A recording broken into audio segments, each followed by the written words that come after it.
photograph of the scene I'm painting is near my fingertips, the stationary ones on the drawing board. Now, the eye tends to follow the pattern of light through the painting. So there is an area of light on the ground beneath the big tree, and it extends out of the painting. The trees behind it are also light, and again that light extends out of the painting. So in the photograph, your eye would be drawn out of the photograph. So it's important when you're doing a painting to plan the composition to keep your eye within the painting. You don't want your eye to be hitting the dead center of the painting. You want a little more variety than that, and you don't want it to be drawn to the outer edges of the painting, because then it will move away and stop looking, and you won't have people staying and gazing at your painting for a long time and falling in love with it, which is what every artist would like, is a painting that has people wanting to look at it and enjoy it, and have themselves wanting to enjoy it. So you're striving to keep your eye in the painting. Some artists will teach a rule of thirds, where you put the major point of interest into one of the lower or upper third portions of the painting. Some will talk about the golden mean or the 3-8-5 rule. There's no special rule as such. If I were to follow any, it would be based on 3s, 5s and 8s, because that's the basic design of the human face, the hand. They're the things that people see early in their life, and so they develop an affinity for that type of pattern or composition. And they're usually going to always love things that form those types of patterns. And that's why artists often simplify it by talking about the rule of thirds, because it's a simpler way of saying it. And it's very similar. So the main thing is you're wanting to have lesser contrast of light and shade around the edges of your painting or near the center of your painting, and you're wanting your major contrast of light and shade to be in one of the sections away from the center and away from the edges. And that's where I'm going to put my greatest contrast of light and shade, will be at the back of that swing. That's where I put some very dark black ink there behind the upper point of the swing. So I shall dramatize the light and shade there at the swing, and that's also where I'll dramatize the color. I'll also, as I develop this, have the most contrast of light and shade also on the lower portions of the chain of the swing. As the chain goes up into the top of the painting towards the upper edges, I'm actually fading that chain out. I want less contrast of light and shade and colour for the tree behind the swing, because I want your eye to come to the foreground. This is the feeling of the foreground, the middle distance and the distance. The distance hopefully going out of focus. So you've got the foreground in greater focus. You'll be able to differentiate some of the autumn leaves that I paint, and then as it goes back, they'll become more out of focus, and even more out of focus as we go back. Now here we had a dramatic lighting change, and I apologise for this. My LED 19-inch studio light failed, and at this point I have tried 2 5-inch LED lights as my studio lighting, and they were not satisfactory. I have ordered a new larger light, but I did want to continue with this tutorial and not make you have to wait for ages till the light came. So we are trying to work in a closely related colour harmony here, which is a little bit harder than normal because there were a lot of colours in this painting. I've used a slightly blue-green for the sky. I've used cerulean blue, which has got a greenish tinge. I've done that because there's quite a lot of green in this painting, and I didn't want to go off into a blue or a violet blue. I've chosen this blue-green. The ties it a bit more closely to the amount of green in the tones. So we're coming through that into a lovely yellow-green, trying to capture the feeling of the autumn leaves, and then down into the russet tones of the autumn leaves. I'm working with a pure sable brush. It's a Winsor & Newton Series 7 size 8. And it's just lovely for doing this work. That's my favourite brush. You can use a synthetic brush, but the synthetic brushes won't hold as much paint medium as your natural hairs.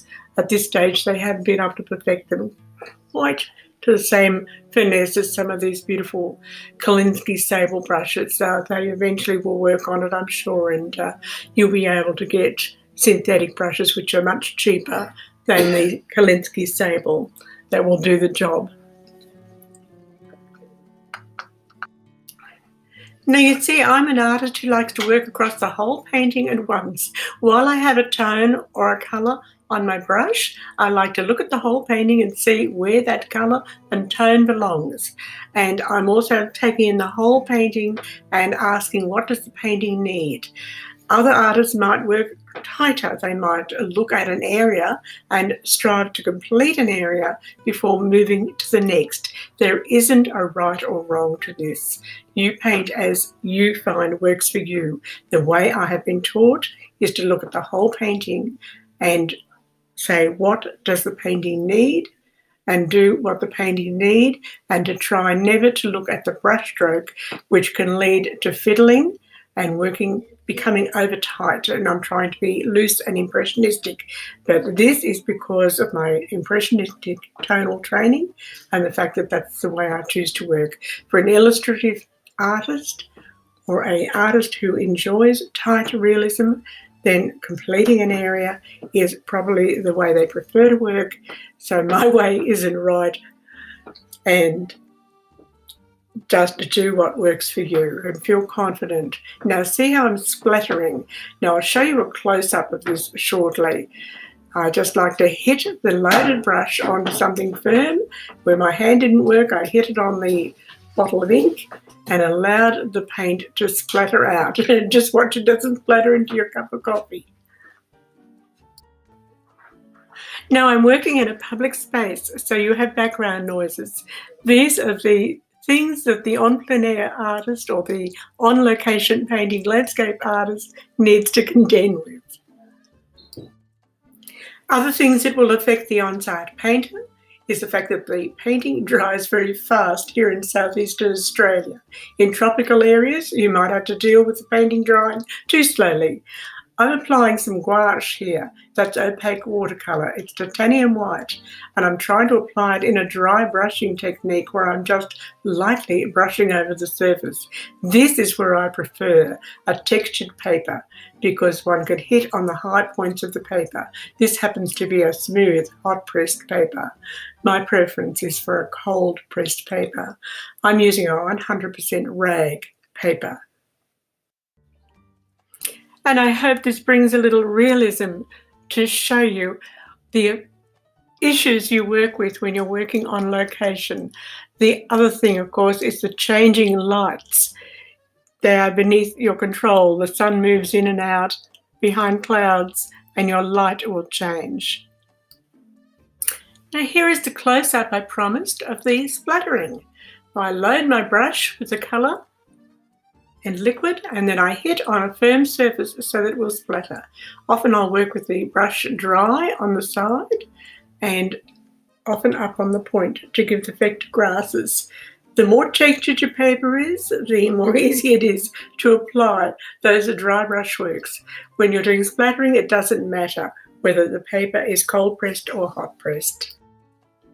Thank you, Daryl Rain, for providing the wonderful photograph that I used as reference for this painting. It's most appreciated. Thank you to my wonderful subscribers.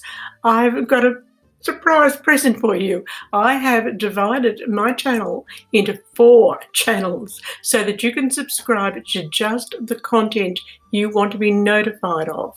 If you are wanting landscape painting, stay here. This is the channel. Subscribe and hit the notification bell if you want to follow Australian landscape painting.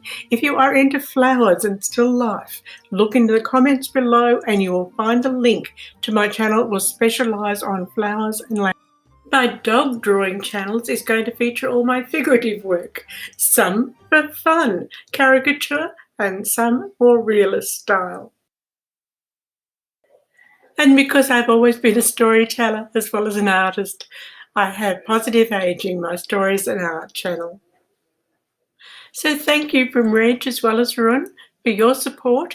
If you leave a comment, I love reading it and I'll always get back to you and reply. You can help my channel grow if you would like to by sharing the link to any of the videos that you think your friends might enjoy on your social media, and let me know in the comments if you do. I would certainly most appreciate it. And you can let me know how I can help you. You can share photographs of your pets with me on my Twitter and let me know if you would like me to paint one. Let me know if there's a landscape, a subject that you'd like to see me paint and demonstrate.